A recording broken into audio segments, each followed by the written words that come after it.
Hello friends, चलिए आज हम लोग स्टार्ट करने जा रहे हैं एक वैसे टॉपिक के बारे में जो आपको class 10th, class 12th, polytechnic, ITI और किसी भी प्रकार के कंपटीशन के लिए इम्पोर्टेंट होने वाला है।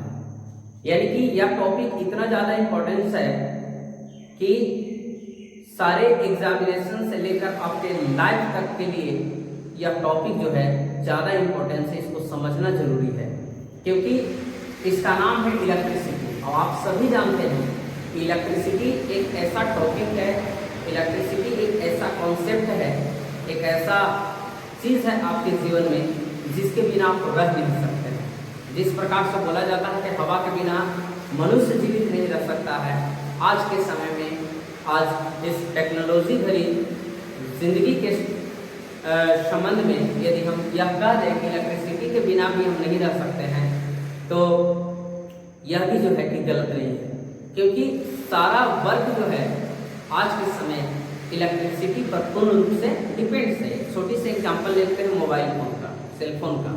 यदि आपके पास सेलफोन हो और यदि वह डिस्चार्ज हो, यदि उसको इलेक्ट्रिसिटी नहीं मिले, यानी कि उसका यदि भोजन ना मिले, इलेक्ट्रिसिटी कहने का मतलब कि इलेक्ट्रॉनिक सामान के लिए वह भोजन का काम करता है। जिस प्रकार से हम भोजन लेते हैं, पानी लेते हैं, हवा लेते हैं तो हम चल सकते हैं, घूम सकते हैं, आपसे बात कर सकते हैं, ठीक उसी प्रकार से इलेक्ट्रॉनिक्स डिवाइसेस के लिए जो आपको इलेक्ट्रिसिटी जो है, इलेक्ट्रिक करंट जो है, वह एक तरीका से उसके लिए फूड मटेरियल है।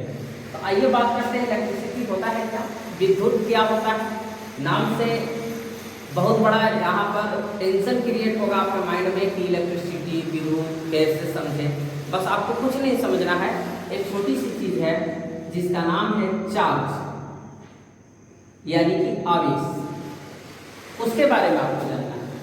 यह आवेश जो होता है, जो चार्ज जो होता है, इसके बारे में आप समझिए आवेश है क्या।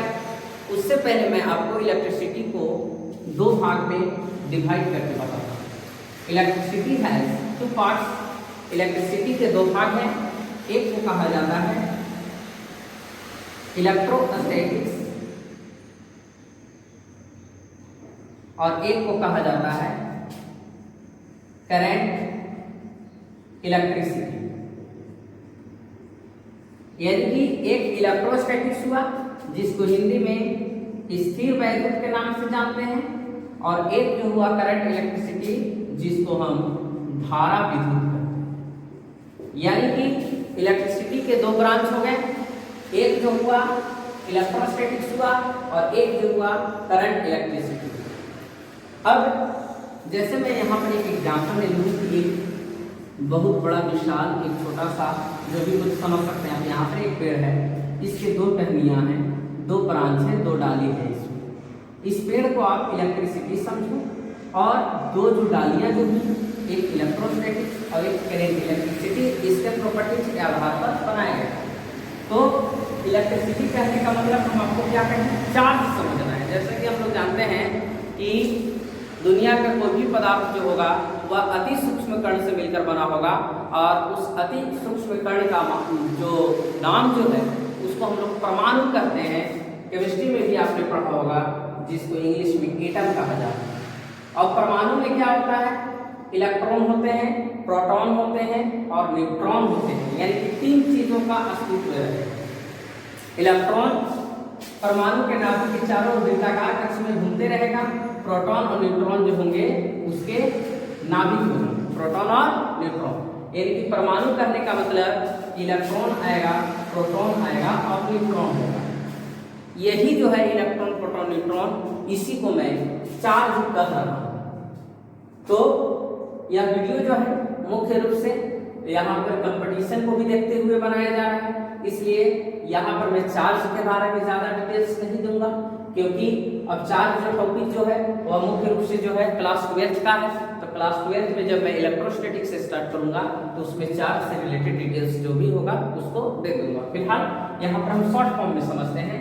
यानी कि इलेक्ट्रिसिटी जो है उसको हम चार्ज से जोड़ते हैं, और चार्ज के आधार पर ही, उसके कॉन्सेप्ट के आधार पर ही इसे दो भाग में डिवाइड किया गया, एक इलेक्ट्रोस्टैटिक्स और करंट इलेक्ट्रिसिटी। अब चार्ज में भी जो है मुख्य रूप से इलेक्ट्रिसिटी में इलेक्ट्रॉन की बात करेंगे, क्योंकि इलेक्ट्रॉन जो होता है वह फ्री होता है और प्रोटॉन न्यूट्रॉन जो होते हैं नाभिक से, परमाणु के नाभिक से बंधे हुए रहते हैं। तो अब बात करते हैं कि इलेक्ट्रोस्टैटिक्स क्या होता है। तो इसको दो भाग में मैं तोड़ता हूं। इलेक्ट्रो जोड़ स्टैटिक्स। इलेक्ट्रो कहने का मतलब क्या है? विद्युत यानी कि आवेश, क्योंकि कैसे ही बना? इलेक्ट्रॉन से बना। किससे बना? इलेक्ट्रॉन। इसमें एन साइलेंट है। इलेक्ट्रो जोड़ स्टैटिक्स। स्टैटिक्स का मतलब क्या हो गया? स्थिर हो गया। स्टैटिक्स का मतलब क्या हो गया? स्थिर। यानी कि स्थिर जब विद्युत होगा तो उसको हम क्या कहेंगे? स्थिर वैद्युत कहेंगे। यानी कि विद्युत की वह शाखा जिसमें जो है हम लोग आवेश का अध्ययन, विद्युत का अध्ययन, आवेश का अध्ययन स्थिरावस्था में करेंगे ना। The branch of electricity in which we study about charge in statics position. यानी कि उस ब्रांच की मैं बात कर रहा हूं इलेक्ट्रिसिटी के, जिसमें इलेक्ट्रॉन का स्टडी जो होगा, चार्ज का जो स्टडी जो होगा, हम लोग स्टैटिक्स पोजीशन में करेंगे, रुकी ही अवस्था में करेंगे, स्थिरावस्था में करेंगे। यानी आवेश का अध्ययन जब स्थिरावस्था में होगा, चार्ज का अध्ययन जब स्थिरावस्था में होगा, तो उसको मैं इलेक्ट्रोस्टैटिक्स कहूंगा। यानी कि चार्ज एट रेस्ट, चार्ज यदि रेस्ट में होगा, कॉल्ड इलेक्ट्रोस्टैटिक्स।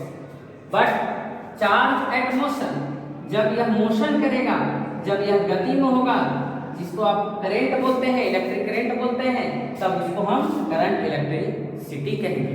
इलेक्ट्रिक करंट और करंट इलेक्ट्रिसिटी में अंतर। इलेक्ट्रिक करंट इलेक्ट्रिसिटी के अंदर का एक टॉपिक है जिसको आपको पढ़ना है, जहां पर आप पढ़िएगा I=Q/D, जिसका ऐसे मात्रक एम्पियर होगा। परंतु करंट इलेक्ट्रिसिटी एक ब्रांच है। करंट इलेक्ट्रिसिटी किसको कहेंगे? तो विद्युत की वह शाखा जिसमें आवेशों का अध्ययन जो होगा गतिशीलावस्था में करेंगे, गति की अवस्था में करेंगे, उसको मैं क्या कहूंगा? Current electricity. तो अब बात करते हैं थोड़ी सी चार्ज पर, आवेश पर। आवेश क्या है? तो आवेश एक भौतिक राशि है। भौतिक राशि क्यों कहें? क्योंकि जिस को मापा जा सकता है उसी को मैं भौतिक राशि कहूंगा। तो आवेश को हम मेजरमेंट कर सकते हैं, माप सकते हैं। किसमें? तो कूलम में माप सकते हैं। किसमें माप सकते हैं? कूलम में माप सकते हैं। कूलम आवेश का क्या होता है? ऐसा ही मात्रक होता है। आवेश को बड़ा क्यू या फिर छोटा क्यू से भी क्या करते हैं? सूचित करते हैं। आवेश को या तो बड़ा क्यू से सूचित करेंगे या तो छोटा क्यू से सूचित करते हैं। और आवेश जो होता है वह एक अदिश राशि है, यानी कि स्केलर क्वांटिटीज है। आवेश क्या है? अदिश राशि है, स्केलर क्वांटिटीज है। अदिश राशि क्यों कहें? क्योंकि आवेश में परिमाण है। जैसे मान लिया जाए कहीं पर आवेश 10 कूलम है, कहीं 3 कूलम है, परिमाण है, परंतु इसमें डायरेक्शन नहीं है, इसमें दिशा नहीं है। इसलिए आवेश क्या है? एक अदिश राशि है। और इसके बाद सबसे ज्यादा जो जानकारी जो था, विशेष रूप से जानकारी जो था आवेश के बारे में, वह कूलम नामक वैज्ञानिक ने दिया था। इसलिए उनके नाम पर इसका ऐसा ही मात्रक कूलम रखा गया। इसके अलावा फ्रैंकलिन ने भी, फैराडे ने भी, बहुत सारे ऐसे साइंटिस्ट हुए जिन्होंने आवेश के बारे में कुछ न कुछ बतलाया। परंतु जो जानकारियां हमें कूलम ने दिया, कूलम ने एक नियम दिया आवेश में, और ढेर सारे ऐसे रीजन जो थे कूलम ने जो बतलाया वह किसी साइंटिस्ट ने नहीं बतलाया। इसलिए उनके नाम पर, उनकी प्रतिष्ठा में इसका ऐसा ही मात्रक क्या रखा गया? कूलम रखा गया। आपको एक और मैं चीज बता दूं कि फिजिक्स में जितने भी भौतिक राशि का मात्रक वैज्ञानिक के नाम पर होता है, वह जो मात्रक जो है उस वैज्ञानिक के प्रतिष्ठा में, उनकी ऑनर में रखा जाता है। जैसे बल का ऐसा ही मात्रक न्यूटन, तो सर आइजक न्यूटन नामक वैज्ञानिक के नाम पर उनकी प्रतिष्ठा में उसके एसआई मात्रक को लिखा गया। एक्चुअली में एसआई मात्रक जो होता है वह फार्मूला के आधार पर निकाला जाता है। जैसे I=Q/T, तो I विद्युत धारा है, तो विद्युत धारा के एसआई मात्रक आपने एम्पियर सुना होगा, और यह सही भी है। परंतु रियलिटी में अगर इसका ऐसे निकालें तो फार्मूला के आधार पर अगर चले तो कूलम और पर सेकेंड, आवेश कैसे मतलब कूलम, टाइम का क्या हो गया second, coulomb per second. But ampere नामक साइंटिस्ट के नाम पर इसको एम्पियर बोला जाता है और यह एक एम्पियर जो होता है एक कूलम पर सेकेंड के बराबर होता है। तो इस प्रकार से यहाँ पर हम लोग जाने आज इलेक्ट्रिसिटी के बारे में। इसी तरीका से मैं रोज आपके लिए एक नए नए टॉपिक और एक स्पेशल टॉपिक लेकर आऊँगा जिसमें आपको क्लास 10th 12th या फिर किसी भी प्रकार के कंपटीशन के लिए वह टॉपिक क्या होगा इम्पॉर्टेंट होगा। तो इस प्रकार के भी वीडियो को आप देखना ना भूलें, चैनल को ज़्यादा से ज़्यादा सब्सक्राइब करें और वीडियो को भी लाइक करें और ज़्यादा से ज़्यादा इसे आप शेयर करें। तो आज के लिए इतना ही, थैंक यू वेरी मच।